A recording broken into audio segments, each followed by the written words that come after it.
سلام به همگی. امروز میخوایم با هم یه سفر بکنیم به دنیای بازیگوش، شورشی و فوق‌العاده رنگارنگ معماری پست مدرن. سفری به دورانی که ساختمان‌ها تصمیم گرفتن دیگه ساکت نباشن و شروع کردن به حرف زدن. لحظه تولد پست مدرنیسم، بازگشت معنا. روایت یک جهان شکسته، جایی که دیگر مدرنیسم جوابگو نیست. بیایید یه لحظه برگردیم به اواسط قرن 20. یه دورانی رو تصور کنید که شهرها انگار داشتن از روی یه دستورالعمل خیلی خشک و جدی ساخته می‌شدن. میدونید همه جا پر بود از آسمون خراش‌های شیشه‌ای و بتونی، خیلی شیک و مدرن، ولی خب همشون شبیه هم بودن.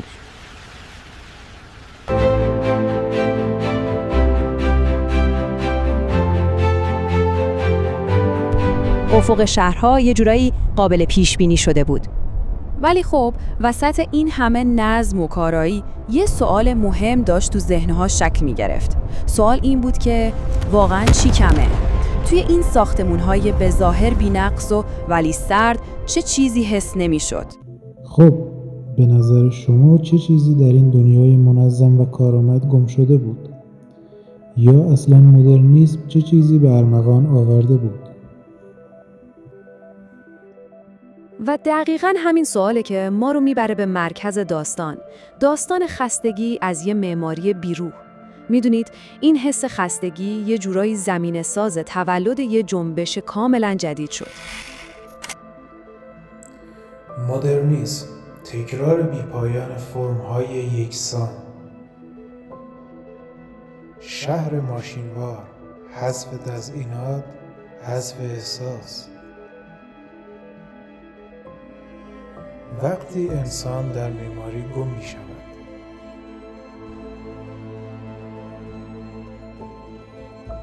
فکرشو بکنی چندین دهه تاکید روی کارایی و عمل کرد باعث شده بود شهرهای حس یکنواختی و بی‌هویتی پیدا کنن. انگار دیگه اون ارتباط انسانی تو معماری وجود نداشت. ساختمونا بیشتر شبیه ماشین‌های کارآمد برای زندگی بودن تا فضاهایی که توشون بشه چیزی رو حس کرد. جالب اینجاست که فقط مردم نبودن، حتی خود معمارا همین خلا و حس می‌کردن. و پست مدرنیسم میدونید دقیقاً از دل همین خستگی همگانی از طراحی‌های خشک و بیروح بیرون اومد. هدفش چی بود؟ برگردوندن همون چیزایی که گم شده بود. پس ببینید پست مدرنیسم فقط یه سبک معماری جدید نبود، خیلی فراتر از این حرفا بود. در واقع یه ایده انقلابی بود که ریشه‌هاش تو فلسفه بود و اومده بود که تمام قواعد بازی رو زیر سوال ببره. این ایده رو میشه توی یه جمله مألوس از یه فیلسوف فرانسوی به اسم ژان فرانسوا لیوتار خلاصه کرد. جمله‌ای که تقریباً مانیفست این جنبش شد: روایت‌های کلان مردند. خب این یعنی چی تو معماری؟ یعنی دیگه یه راه درست و یه سبک مطلق وجود نداره. این جمله خیلی ساده کل اساس مدرنیسم رو که فکر می‌کرد تنها راه درسته به لرزه در آورد. ریشه‌های فکری پست مدرنیسم: 1. تکثیرگرایی، پذیرش دیدگاه‌های متنوع، پراکندگی و کثرت‌گرایی. 2. وانمودها، کپی‌های بدون اصل، جایگزینی واقعیت با فراواقعیت. 3.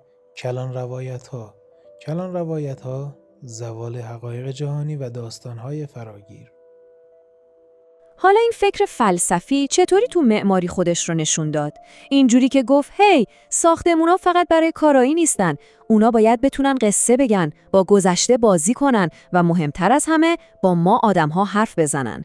این مأموریت اصلی پست مدرنیسم بود. اگه این دوتا سبک رو بذاریم کنار هم، تفاوت‌هاشون داد میزنه.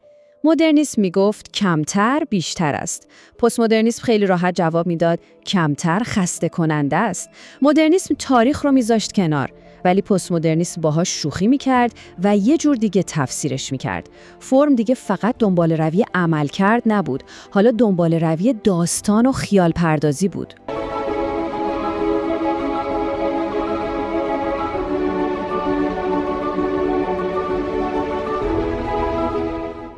خب تا اینجا با ایده ها آشنا شدیم. حالا بریم ببینیم معمارای پست مدرن واقعاً از چه ابزارها و تکنیک‌های استفاده می‌کردن تا به این هدفشون برسن. میتونیم این ویژگی‌ها رو مثل یه جور جعبه ابزار در نظر بگیریم. مثلا از تاریخ الهام می‌گرفتن ولی نه کپی، یه برداشت کاملاً جدید ازش داشتن. از رنگ‌ها استفاده می‌کردن تا قصه بگن. سبک‌های مختلف رو خیلی راحت با هم ترکیب می‌کردن. گاهی خیلی شوخ‌طبع بودن و از همه مهمتر همیشه انسان و احساساتش رو مرکز توجه قرار می‌دادن.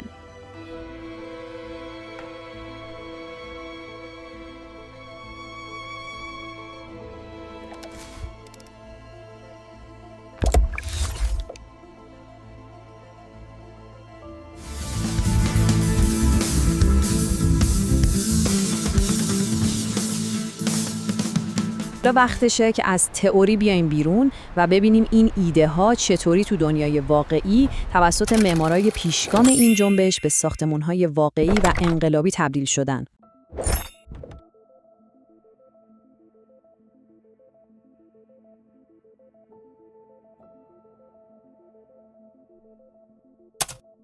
نفر اول کسی نیست جز رابرت ونتوری. میتونیم بگیم اون رهبر فکری جنبش بود. کسی که با کتاب خیلی معروفش یعنی پیچیدگی و تضاد در معماری عملاً مانیفست پست مدرنیسم رو نوشت. این خونه کوچیک در واقع بیانیه خیلی بزرگ بود. ونتوری اینجا عمدن با انتظارات ما بازی میکنه. از بیرون نگاه میکنی به نظر متقارنه ولی در واقعیت اصلاً اینطور نیست. یا مثلا اون سقف شیبدار سنتی رو یه جوری استفاده کرده که انگار داره بهش کنایه میزنه. با این کارا نشون داد که معماری میتونه چقدر هوشمندانه، پیچیده و پر از لایه‌های معنایی باشه. این دیگه فقط یه خونه نبود، یه نقد زنده بود به معماری مدرن. تناقضات عمدی، بازی با انتظارات. خانه واناونتوری، تحلیل معماری.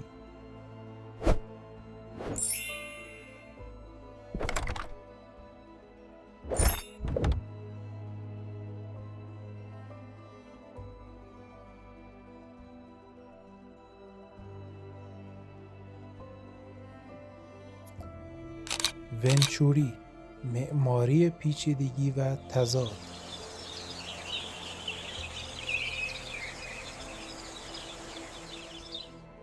بریم سراغ نفر بعدی، مایکل گریوز. گریوز معماری بود که پست مدرنیسم رو از دنیای تئوری‌های پیچیده بیرون آورد و به دل شهرها و بین مردم برد. در واقع اون این سبک رو محبوب کرد. ساختمون پورتلند یه مثال فوق‌العاده است. گریوز اینجا از رنگ‌های شاد، فرم‌های نمادین و تزئینات استفاده کرده تا یه ساختمون اداری خشک و بیروح رو تبدیل کنه به چیزی که انگار یه چهره داره، شخصیت داره و داره با مردم شهر حرف میزنه. این دقیقاً همون چیزیه که پست مدرنیسم دنبالش بود. معماریه که قصه میگه. و نفر سوم، فیلیپ جانسن. یه شخصیت خیلی جنجالی تو دنیای معماری. اون کسی بود که ایده های پست مدرن رو گرفت و باهاش یکی از معروض‌ترین آسمونخراش‌های اون دوره رو ساخت. این ساختمون با اون تاج خیلی معروفش که شبیه بالای کمد کلاسیکه، یه جورایی ورود رسمی پست مدرنیسم به دنیای شرکت‌های بزرگ و معماری جریان اصلی رو اعلام کرد.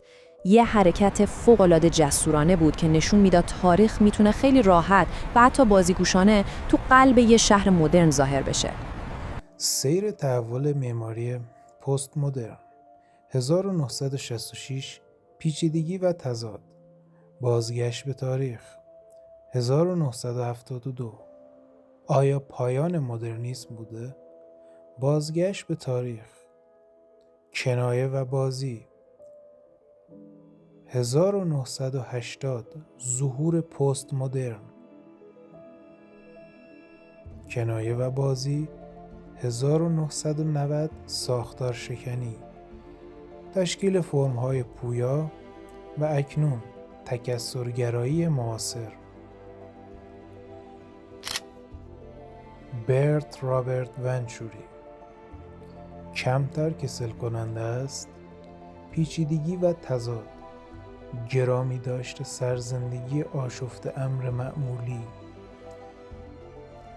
مایکل گریوز معماری فیگوراتیو، بازگرداندن رنگ، ارجاع تاریخی و شکوه مدنی. فیلیپ جانسون. آسمان خراش چیپندل، بازپسگیری بازیگوشانه و تاریخی. اثر پست مدرن در معماری امروز. خب حالا که یه نگاهی به ایده ها و چند تا از نمادهای این جنبش انداختیم، بیایید ببینیم میراث این حرکت جسورانه و مهم چی بود و چه تأثیری روی دنیای ما گذاشت. میشه گفت میراث پست مدرنیسم یه یادآوری خیلی مهم بود. به ما یادآوری کرد که ساختمونا فقط سرپناه نیستن، اونا حامل فرهنگ، تاریخ و معنا هستند.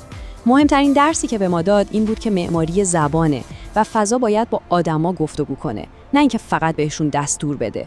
پست مدرن هنوز زنده است. شاید امروز دیگه کمتر ساختمانی دقیقاً به سبک پست مدرن ساخته بشه، اما تأثیرش خیلی عمیق‌تر از این حرفاست. این جنبش طرز فکر ما رو در مورد معماری برای همیشه عوض کرد و ایده‌هاش هنوزم زندن و توی طراحی‌های امروزی دیده میشن.